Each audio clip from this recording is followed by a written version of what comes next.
Requiem for Nature was written by American biologist John Terborg and was published in 1999 by Island Press. In this book, Terborg conveys the state of well-being of nature by assessing the condition of parks in the tropics. Despite holding the most diversity, they face serious challenges that threaten them. By the end of the book, the author proposes solutions to save them from extinction. Terborg wants the public to acknowledge that humans have settled in most of the areas that used to be wildlands, taking over the habitat of flora and fauna. Consequently, there is not much biodiversity left, except for parks, which he considers the last bastions to protect it. He mentions that most of the parks that contain the most ecological diversity are in the tropics, where developing countries are located. He mentions a handful of them and classifies them in 4 regions: the Newer Tropics, the West African Tropics, the Central African Tropics, and the Asian Tropics. In the Newer Tropics, he mentioned 7 parks located in Mexico, Guatemala, Panama, Colombia, Ecuador, Peru, and Bolivia. In the West African Tropics, he mentioned 5 parks located in Senegal, Liberia, Sierra Leone, Cote d'Ivoire, and Ghana. In Central African Tropics, he mentioned 3 parks located in Cameroon, Gabon, and Madagascar. And at last, in the Asian Tropics, he mentioned 2 parks located in Nepal and Thailand.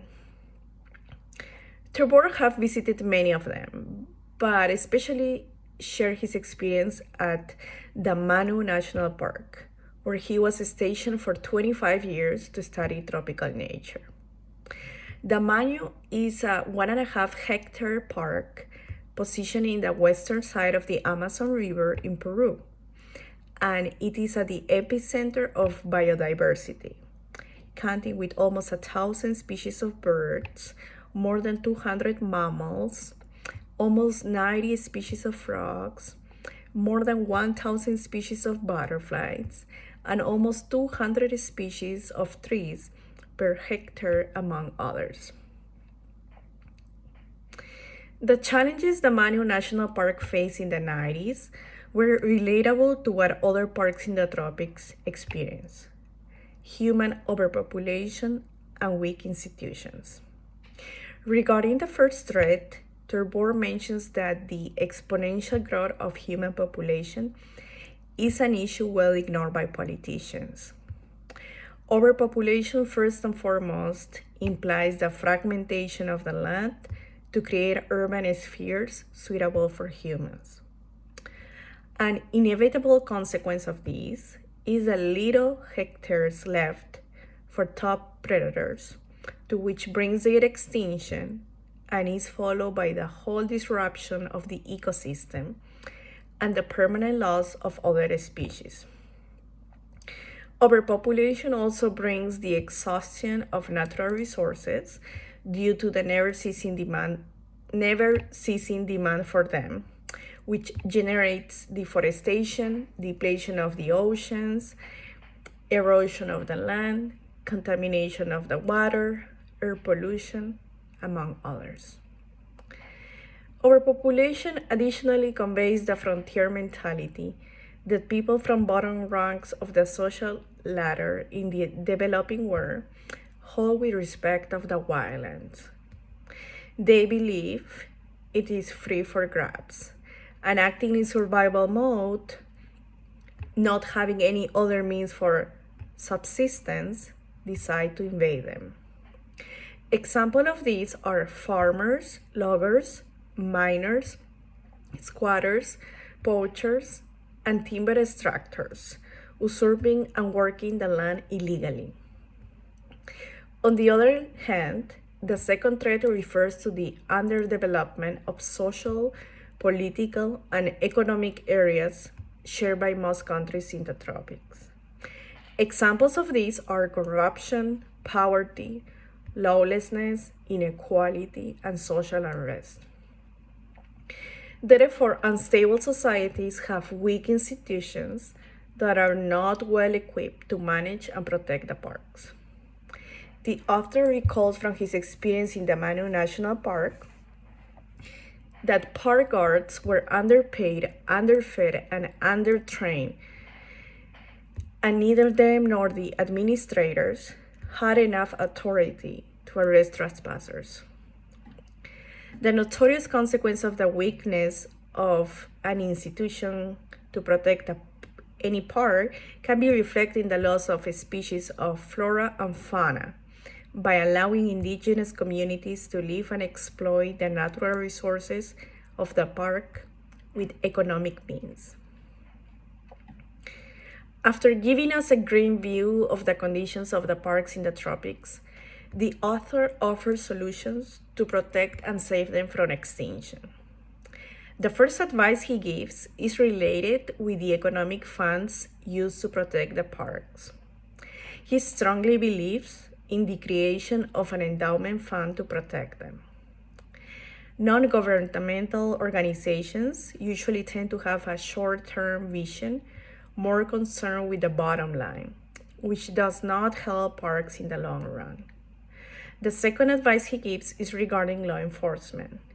He suggests the internationalization of nature protection by setting up international standards by the United Nations Environmental Organization, the creation of nature corps, such as the Peace Corps, that provide volunteers and education to the population in developing countries, and the creation of a watchdog organization to monitor the well-being of the parks around the world.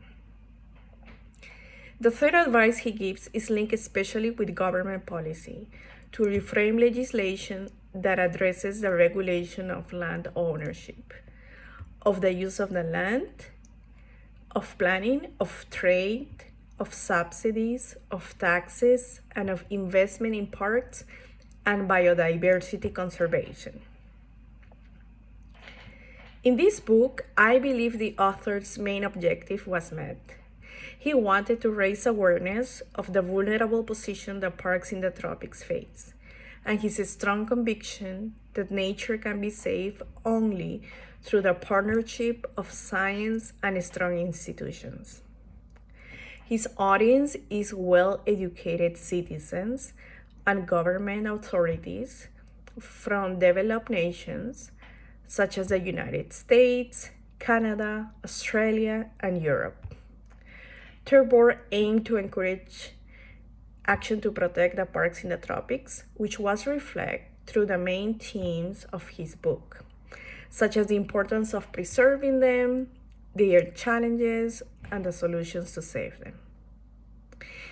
Even though Requiem for Nature had specific data from the 90s, it inspired me to act, starting by doing more research about the present condition of the parks in the tropics in the year 2022, almost 25 years later, after Terborg wrote this book. On the other hand, he made me rethink some concepts I thought I knew well, such as sustainability in the context of our global economy.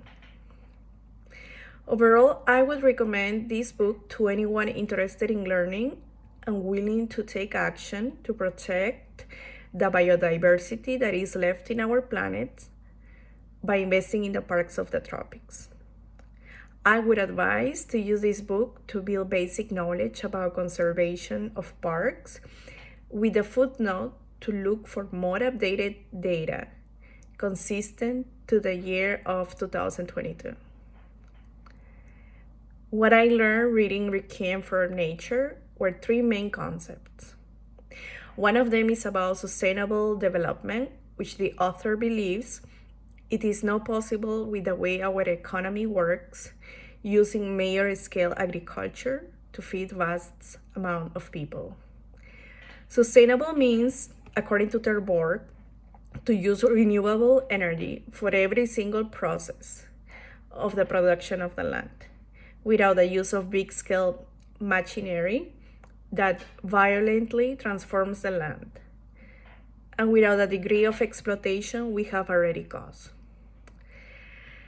The second concept I learned was how ecosystems can get disrupted and how important is the presence of big predators in it. The author mentions that the healthy number of big predators always indicates how healthy an ecosystem is. The third concept I learned was regarding soil, which is not easy to regenerate once it has become a wasteland due to the exhaustive use done by agriculture. He mentioned that the number of wastelands was starting to surpass the amount of wildlands back then when he wrote his book, and that governments around the world do not focus on regenerating them because there is a lack of incentives to do so. In conclusion, Requiem for Nature has been a book which has taught me how crucial it is to protect our parks in the tropics due to the diversity they hold, how vulnerable they are, and what must be done to protect them. Although I agree with the author that in the end, saving nature will demand stronger institutions in the hands of politicians, well-educated people in the developed world that live in strong democracies must use their voices to demand action from their governments to protect the parks in the tropics. Quoting Terborg, developed nations will be the ones in charge of protecting the parks in the tropics and around the world. Well, this ends my presentation. Thank you so much for watching.